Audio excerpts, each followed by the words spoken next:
Ivy is going to enter the entertainment industry in the future, she can't have any stains on her record. You take her place in prison, and when you're released, I'll marry you.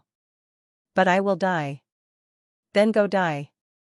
His tone was ice cold, thinking that I was just making excuses to avoid going to prison.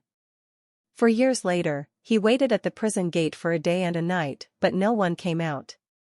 Until he received my urn from the prison guard. What the hell is Clara doing? Why hasn't she come out yet? My own brother, Victor, was full of impatience, irritably loosening his tie. Of course, I wouldn't come out, because I was already dead, having died in the 3rd year of my imprisonment. I couldn't help but sigh. There was only 1 year left before I could have been released. What a pity. Ethan's dark eyes were fixed on the direction of the prison gate, his face full of anger. Humph, she's acting wrong now. I said I would marry her when she gets out of prison, as compensation for taking Ivy's place in jail. Yes, it was a wrongful conviction. For years ago, Ethan stood in front of me with a cold expression. Ivy hit someone, and she still wants to enter the entertainment industry, she can't have any blemishes. You were also in the car at the time, so you take her place in prison. As compensation, after you serve your sentence, I will marry you. I had liked him since I was young, following behind Ethan, crazily pursuing him, doing everything to please him. Just because he said he hoped I could become good friends with Ivy, out of love for him, I went to please her. Later, there was a car accident, Ivy injured someone, and Ethan sent her away, making me take the blame for her. My heart felt like it was being gripped by an invisible hand, continuously sinking.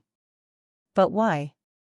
Ivy has a bright future and can't have any stains, but what about my life? I have dreams too. I refused Ethan, and a cruel glint flashed in his dark eyes, his tone disdainful. You're really not obedient.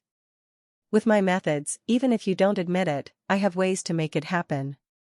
Ethan had immense power and influence, he had plenty of ways to pin the crime on me. I sought help from my own brother, Victor, who was a renowned lawyer in the industry. As long as he helped me, I wouldn't have to serve a wrongful sentence. Unfortunately, during the trial, Victor overturned all the evidence in my favor, shocking even the opposing lawyer. Those who didn't know would think he was the defense attorney, determined to send me to prison at all costs. Why? You're my own brother, you know I didn't hit anyone, why are you doing this to me? Victor just glanced at me indifferently. Ivy was abducted and lived outside since she was young. You enjoyed the family's care for so many years, this is what you owe her. Taking her place in prison is your way of repaying her. And just like that, with the relentless efforts of my own brother and boyfriend, I was imprisoned. But I would die. I have a severe stomach condition. Without regular hospital treatment, I would die. Ethan frowned, thinking I was deliberately playing tricks. Enough, I said I would marry you as compensation. Isn't that what you've always dreamed of? I looked at my parents in the courtroom, they avoided my pleading gaze. I knew then that they were aware of everything. Ivy suffered a lot when she was young. Now that she's finally back with the Sue family, we can't let her go to prison and suffer again. Clara, please, consider this as your parents begging you, don't make a fuss anymore. I gave a bleak smile and gave up on appealing. No one would help me. In the 3rd year of my imprisonment, I died from another beating by my fellow inmates. My whole body was shattered. I lay on the wet, blood-soaked concrete floor, giving up on calling for help or struggling. Anyway, I wouldn't live long. My long-term stomach condition, without medication, had turned into stomach cancer. I was vomiting blood profusely, thinking that dying might be better, at least there would be no more pain. Perhaps my death was too tragic, scaring my fellow inmate into telling the truth. Don't blame me, someone paid me to do this. I just took the money, I didn't mean to really kill you. Your death has nothing to do with me. Only then did I realize that the beatings over the past 3 years were orchestrated by someone. But I couldn't figure out who would want me dead. Perhaps my obsession was too strong, my soul kept hovering above the prison, unable to leave. Waiting and waiting, finally, today arrived. I thought that once they took my ashes away, I would be able to leave the prison. I wanted to leave this place so badly. Victor was the first to lose his patience, starting to throw a tantrum. She's deliberately putting on airs, she just served 4 years in prison for Ivy, what's there for her to feel wronged about? Since she refuses to take the car home, let her walk back herself. Victor slammed the car door and drove off with a stomp on the gas pedal. Ethan's brows furrowed almost imperceptibly, his gaze indifferent as he told his assistant, "Go tell Clara that I promised to take her to get the marriage certificate. Tell her to stop making a fuss." I floated above the prison, finding it laughable, getting a marriage certificate with a dead person? Suddenly, Ethan received a call from Victor. "Ivy fainted, come to the hospital quickly to see her. Don't worry about Clara, since she's being difficult, teach her a lesson by making her walk back herself." What a great brother I have, why does he favor Ivy so much?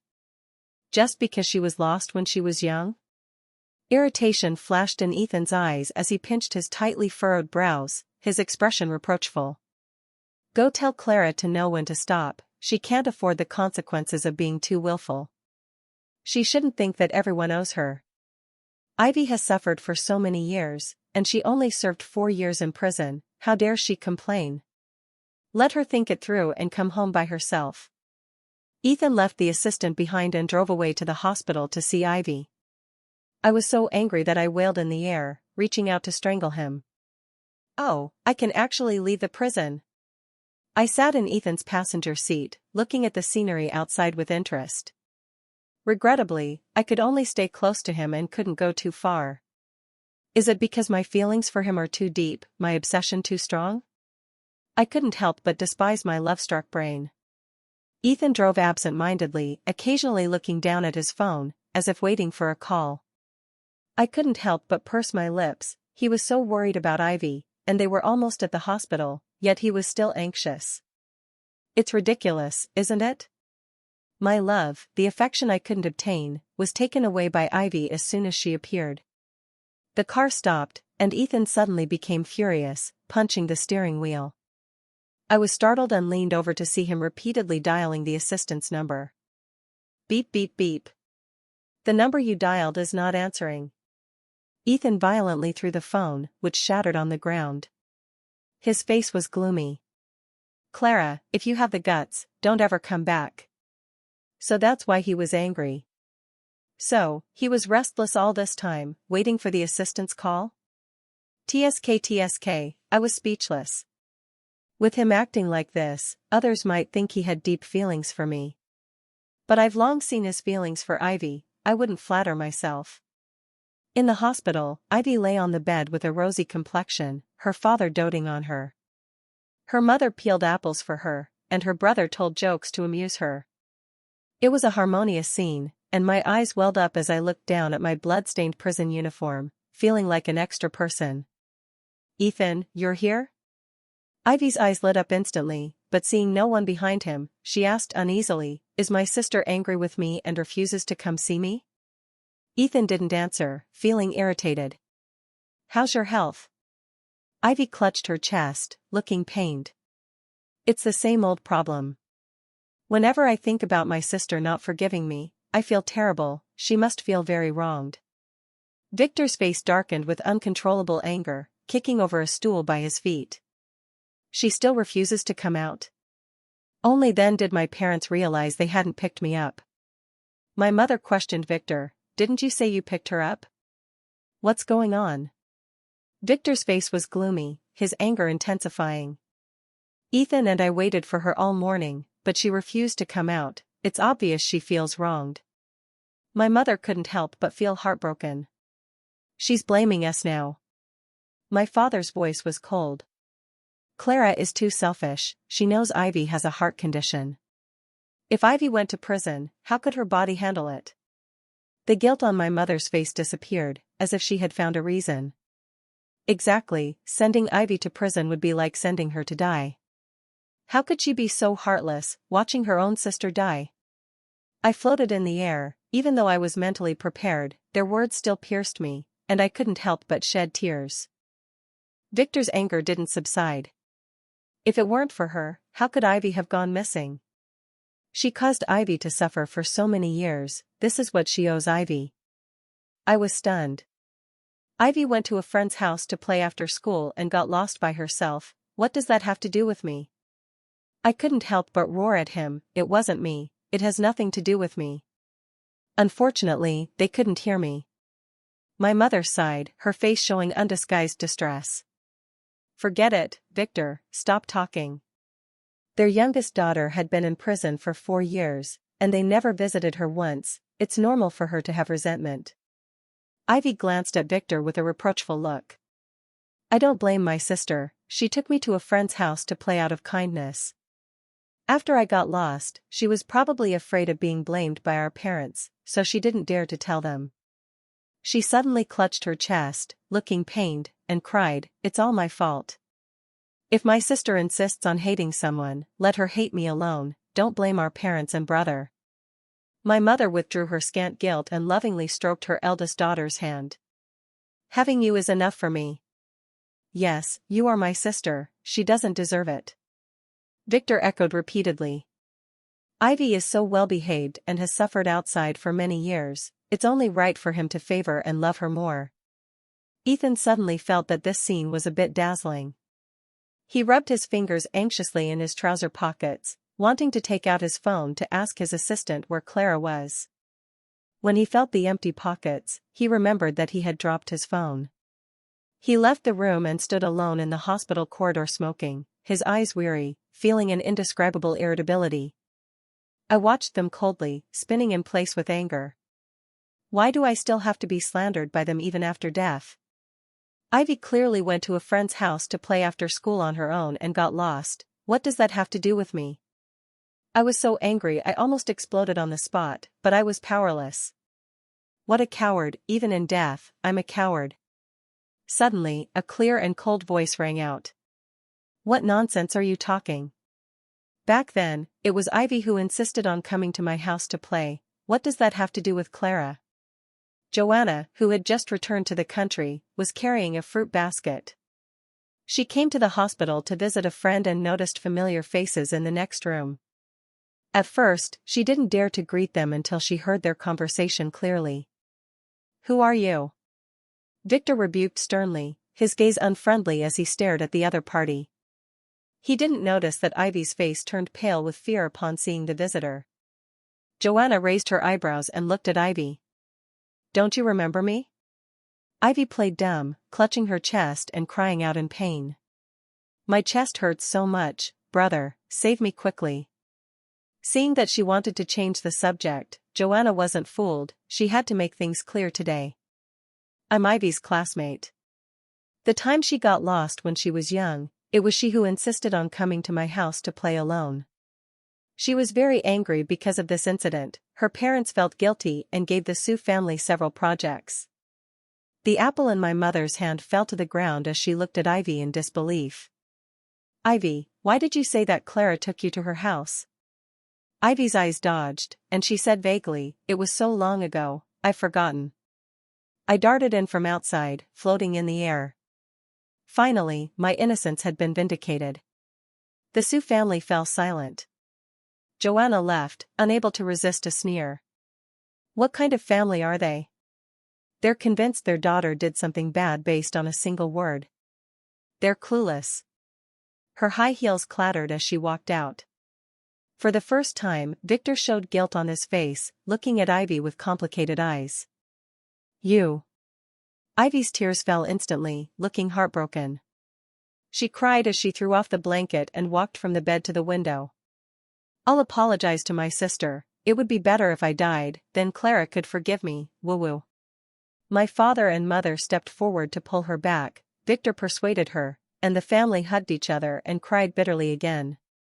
A wave of desolation surged in my heart, even if they knew the truth, so what? It turns out I really wasn't loved by my family, my heart chilled significantly. Ivy's swollen eyes stared straight at Ethan standing at the door. Brother Ethan, do you blame me? Ethan's lips were tight, his gaze obscure and hard to discern. Rest well. After saying that, he turned to leave, but suddenly, Ivy screamed from behind and fainted. Doctor, call the doctor quickly. Victor grabbed Ethan, not letting him leave. You can't go, you know what Ivy feels for you. She's so sick now. Is your heart made of stone? Ethan's eyes were deep and dark, his brows full of irritation. I promised to marry Clara. Victor's expression became indifferent, but when he turned to see Ivy's pale face, the remaining guilt disappeared. Even if it wasn't Clara who caused Ivy to get lost, Ivy suffered a lot when she was young and has a heart condition. Sending her to prison would be like pushing her to her death. It's only right for Clara, as the younger sister, to take her place in prison. At most, we can compensate her more in the future. As he spoke, he increasingly felt he was right, saying coldly, "What is Clara making a fuss about? It's just serving a few years in prison, it's not like she'll die." I couldn't help but sneer, I really did die. I shouldn't have held any hope for them, even if they knew I was wronged by Ivy, they wouldn't feel guilty. Victor kept giving himself reasons, afraid that if he stopped, he would regret it. Ivy has a heart condition and can't be stimulated, do you want to watch her die? Ethan stopped his steps to leave, torn between two sides, looking at Ivy's pale face as she weakly called out to him. "Brother Ethan, I really didn't do it on purpose, I was young at the time and don't remember clearly."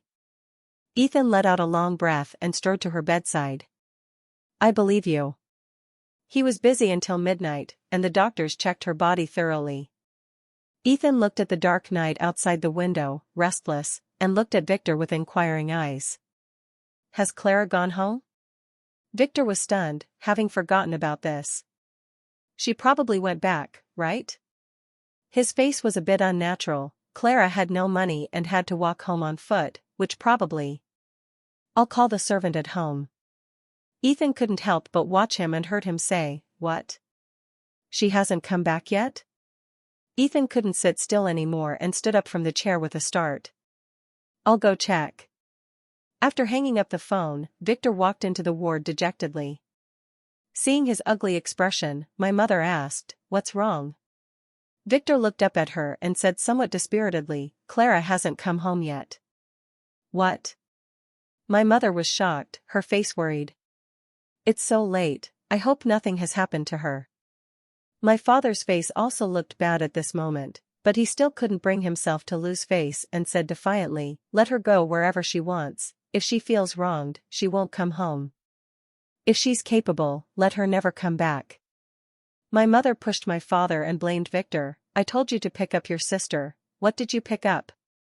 Hurry and go find your sister." Victor hung his head, remained silent, and refused to move. It's not that he didn't want to go, he didn't dare to face Clara. Jealousy flashed in Ivy's eyes, and she cried.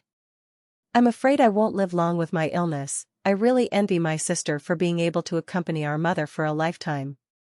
My mother sighed and hugged her lovingly. "Don't say such discouraging words." That night, the Sue family tacitly kept silent and no longer mentioned the name Clara. As for me, I was forced to follow Ethan as he sped all the way to the prison. It was pitch black at the entrance. He stood by the car door, smoking one cigarette after another, taking 2 steps towards the prison and then retreating, his face full of conflict. Until dawn, Ethan stamped out his cigarette butt, made up his mind, and walked towards the prison. I floated in the air, feeling lost, not knowing what Ethan's reaction would be when he learned of my death. Is she still refusing to come out? Seeing the assistant walking towards him, Ethan's face looked ugly, thinking I was still throwing a tantrum. The assistant was holding my urn, looking at him uneasily, not knowing how to say it. It was Ethan who noticed something was wrong. His gaze swept over the black box in his hand, and he frowned. "What is this?" The assistant resignedly said, "It's Clara's ashes, she's dead." "What? Who died?" Ethan couldn't believe what he heard, his composed and cold face cracked, and his voice suddenly trembled. The assistant repeated, "It's Miss Clara's ashes, she died in the 3rd year of her imprisonment." A mocking glint flashed in Ethan's dark eyes, and he sneered, "Humph, this is another trick by Clara. I said I would marry her when she gets out of prison, why does she need to pull such a stunt to make me feel guilty? How could she be so scheming?" After saying that, Ethan pushed the assistant aside and walked straight towards the prison gate. "Clara, let's see where you can hide." I floated beside him, wanting to tell him that I was really dead, but unfortunately, he couldn't hear me. Ethan's steps were somewhat unsteady. If you looked closely, his hand in his pocket was trembling slightly. Moments later, Ethan's eyes were bloodshot, and hot tears rolled down from the corners of his eyes. In his hand were the records of the abuse I suffered over the years. The first time, my right leg was broken. The second time, both little fingers were fractured. The third time, my left arm was broken. The fourth time, my liver was ruptured. 30 full pages of paper records documented my injuries in the prison hospital after being beaten over the years. Ethan's fingers gripped the paper so hard that his knuckles turned white, veins bulging on the back of his hand, tears dripping onto the paper. He struggled to speak. Why didn't anyone tell me about this? The prison guard said, "We did call Clara's family," a young woman answered and said not to contact them even if Miss Clara died. When we called again, they complained about us. We were also helpless. When Miss Clara died, we also tried to call her family, but it showed as an invalid number, so we had to cremate the body first and keep the ashes here. Ethan remembered that 3 years ago, the Sue family suddenly changed their landline number and moved. I saw Ethan keeping his head down and wanted to get under to see his expression. I was shocked by the sorrow in his eyes. His lifeless black eyes and his expression twisted in pain. I gasped, "Didn't he hate me? Now that I'm dead, he doesn't have to marry me. Why is he so sad?" I couldn't understand, just like when I was young, chasing after him, hoping he would turn around and see me, but he never did. I really wanted to ask him loudly, "Ethan, what do you mean by this now?" As if sensing something, Ethan spoke to the empty air, "Clara, I love you, how could you die?" His dazed appearance startled the assistant, who suddenly felt that the prison was eerie, wondering if there were evil spirits or something. Ethan stared fixedly at my ashes in the assistant's hands. The assistant shuddered and quickly placed my ashes on the table. Ethan struggled to hold my urn, large tears falling onto it. He kept calling my name, "Clara, Clara." He was as sorrowful as a husband who had lost his beloved, but I was not his wife. A full hour passed, and Ethan still couldn't believe I was dead. He took my urn to the hospital for identification. Victor, who hurried over, looked panicked, especially when he saw my urn. His face turned pale instantly. He muttered to himself, "How could she die? It was just imprisonment, how could she die?" Without a word, Ethan grabbed a tuft of Victor's hair with his bare hands and ordered the doctor to immediately use my ashes and Victor's hair for a DNA test. It was the first time the doctor had encountered a DNA test using ashes, but he still did it as required. Victor covered the spot where his hair was pulled out and cursed Ethan, "Are you insane? Why did you pull my hair?"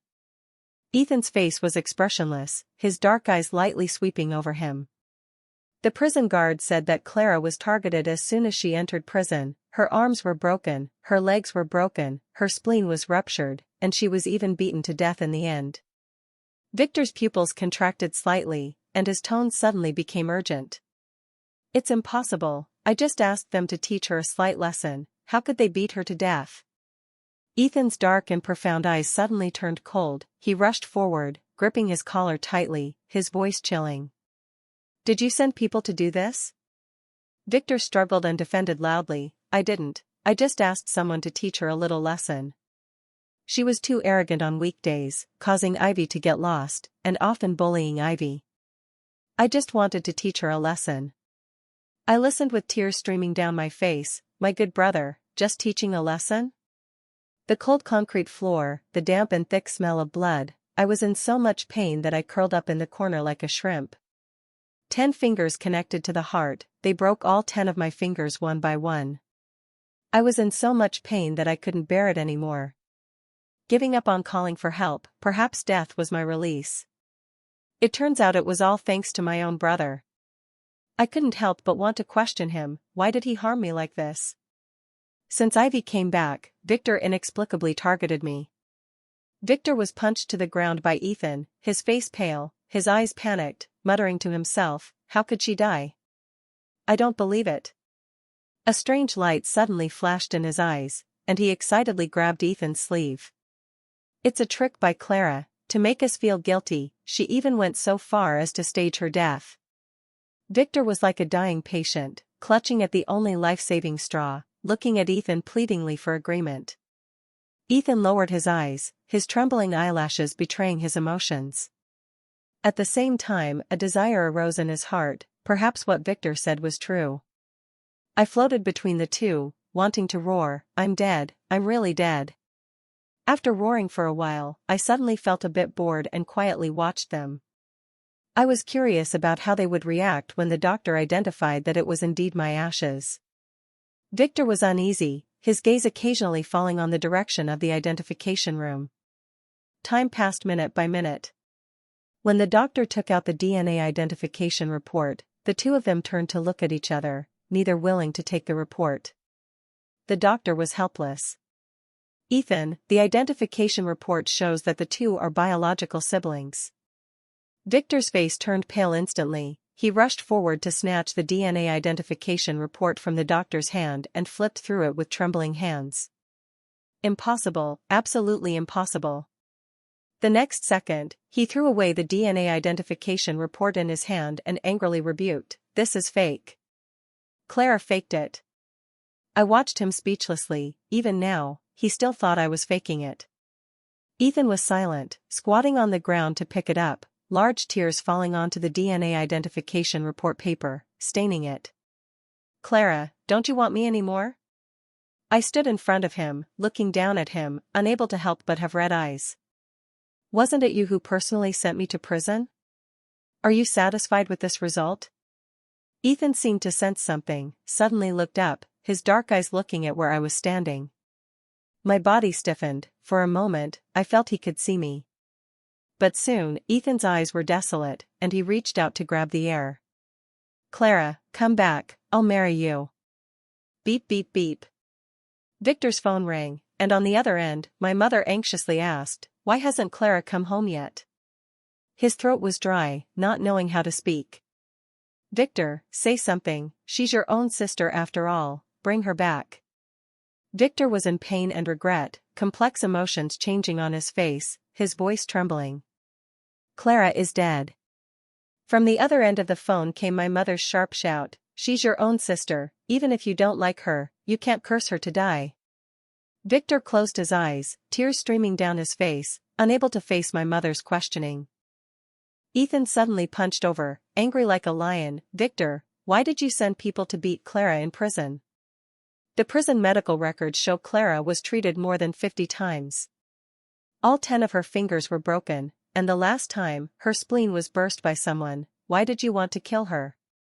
Ethan's body was full of violence, his eyes glaring at him fiercely. The next second, he was about to beat him to death. Victor didn't resist, letting him hit, remaining silent throughout. Suddenly, Ethan seemed to think of something and said coldly, "It was Ivy who made you do this." It wasn't a question, it was a statement. Victor's lips moved a few times but didn't admit it. He closed his eyes and said resignedly, "It has nothing to do with Ivy, it's all my fault. I killed Clara, and I'll take responsibility for this." Even I didn't believe these words. Ethan naturally didn't believe it and told the assistant to investigate, go find out who those people were who beat Clara in prison and who had contact with them. Victor suddenly hugged his leg, closed his eyes in pain, and pleaded, "Don't, I've already lost one sister, I can't lose another. Whatever hatred you have, take it out on me." I floated angrily in front of Victor and questioned him angrily. "Why are you so biased towards Ivy?" Victor would rather take the blame than expose Ivy. "Am I picked up or something?" Victor's favoritism towards Ivy had reached a level that ordinary people couldn't understand. It was only at this moment that Ethan realized how much grievance I had suffered in the Sioux family. His voice carried a sob. "Is this how you treated Clara at home?" His Clara had suffered so much, and he actually thought she was spoiled and bullied Ivy every day. Otherwise, how could he have let her take Ivy's place in prison? I was so stupid to believe your nonsense. Clara's status at home was so lowly, how could she possibly bully Ivy? Victor couldn't take it anymore, the guilt in his heart reached its peak.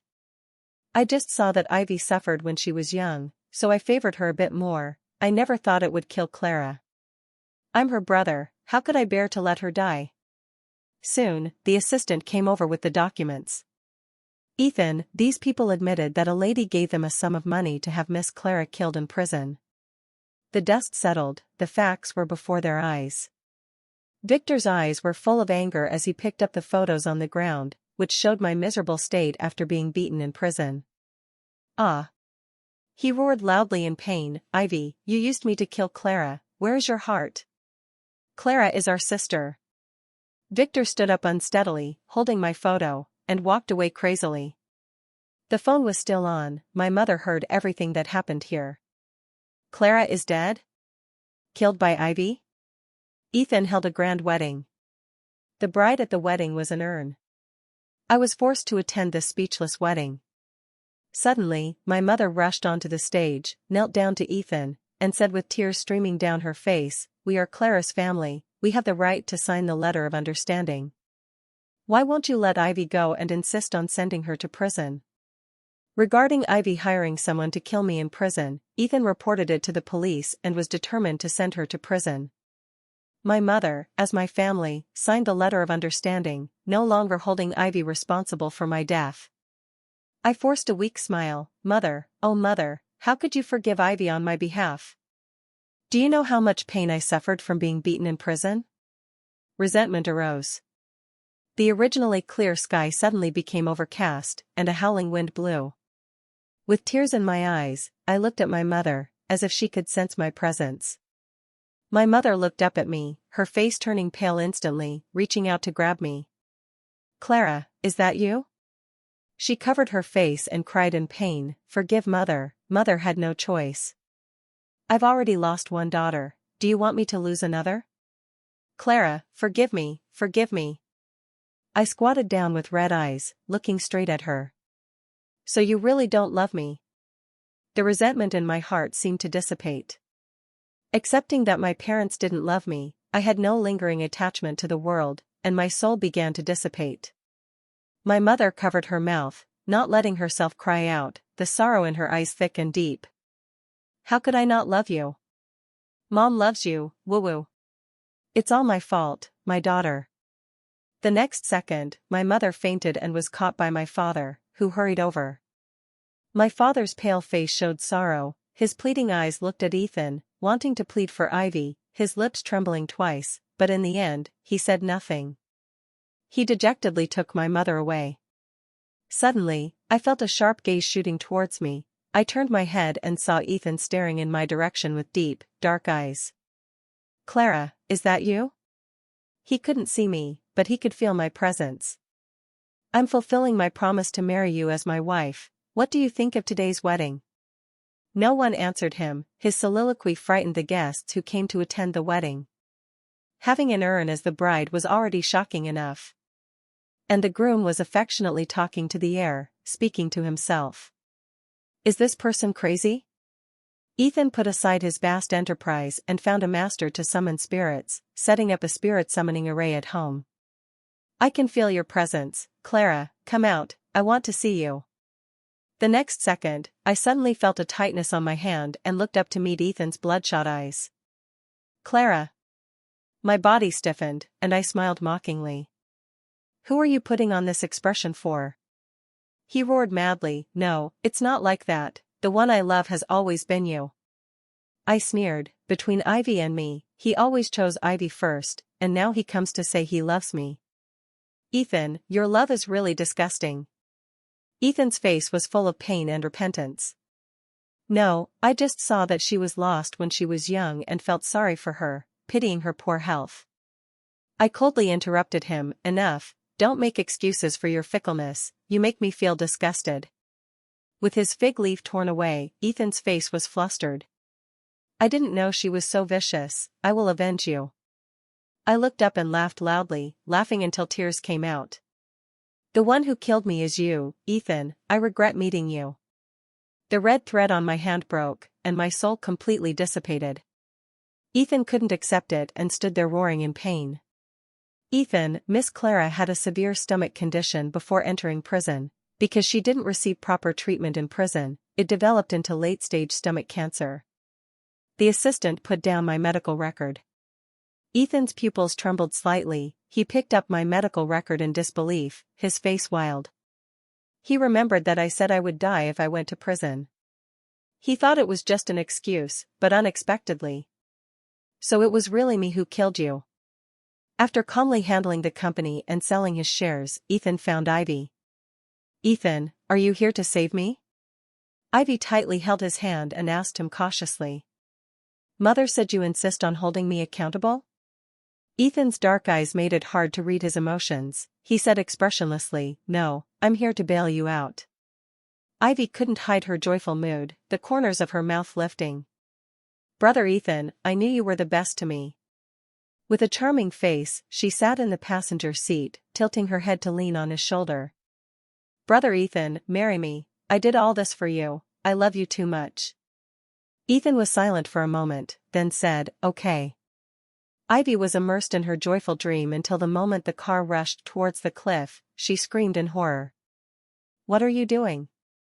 Ethan turned his head to look at her, his gaze fierce. I promised to avenge Clara. Ivy, both of us are murderers, we both deserve to die. Ivy finally realized and screamed madly, you tricked me out to kill me. Ethan's eyes were dead silent. Ivy's crime was instigating criminals to beat someone, which at most would get her life imprisonment. But Clara is dead, how can she live? He doesn't deserve to live either. Let's go to hell together.